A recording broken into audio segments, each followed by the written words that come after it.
how do you see the meaning of cooperation? What if it's difficult to cooperate?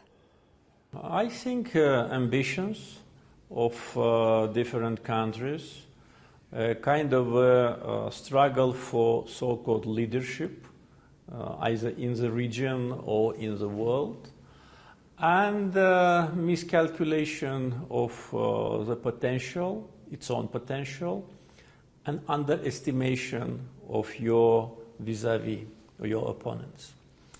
And this leads to mistrust, this leads to tensions, and this leads to wars.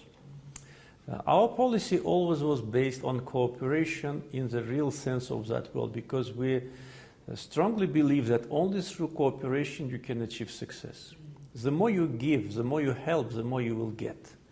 It's that's how to say how the world works. It's like a life, in It's a way. like life, exactly. Politics and life, it's very, very similar, because politics is being done by people. And one of the examples which I can also bring to your attention, answering this question, is our efforts as a chairman of Nonaligned Movement. Nonaligned Movement is chaired by Azerbaijan for already 4th year. By unanimous decision we've been elected, and by unanimous decision our chairmanship have been extended 1 more year until the end of this year. And during this period we really demonstrated that we want this movement to be vocal.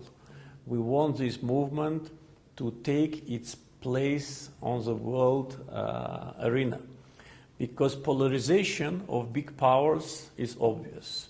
The gap between the interests of big powers probably will not shrink.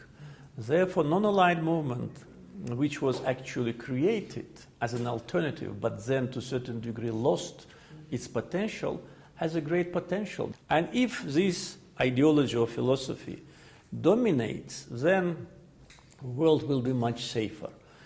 And once again, the main problems which the world faces now, they do not have legitimate source. It's just perceptions, ambitions, fight for so-called virtual leadership. It is virtual. It can be created by media, which is under your control. It can be created by NGOs, which are under your control.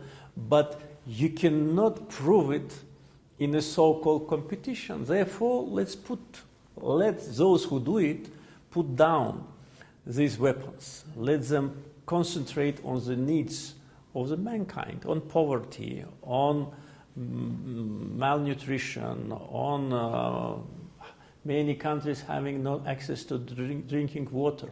These are the fundamental, electricity. What you said just now, Mr. President, reminds me of the Chinese side suggesting a community of shared future. Yes, exactly. We all have the basic needs as humans, and we know who is good to us, who are our friends, and who can we walk along with for the longer term. Exactly, and I can tell you sincerely that what China does on global arena with respect to support cooperation must be highly valued by the international community. You do it on global scale, we do it on maybe more regional scale, but we follow the same philosophy. And it works, because look, China is one of the most successful countries in the world, the leading economy of the world, and this you achieved with your own efforts and your wisdom of your people, and leadership, and commitment to the result.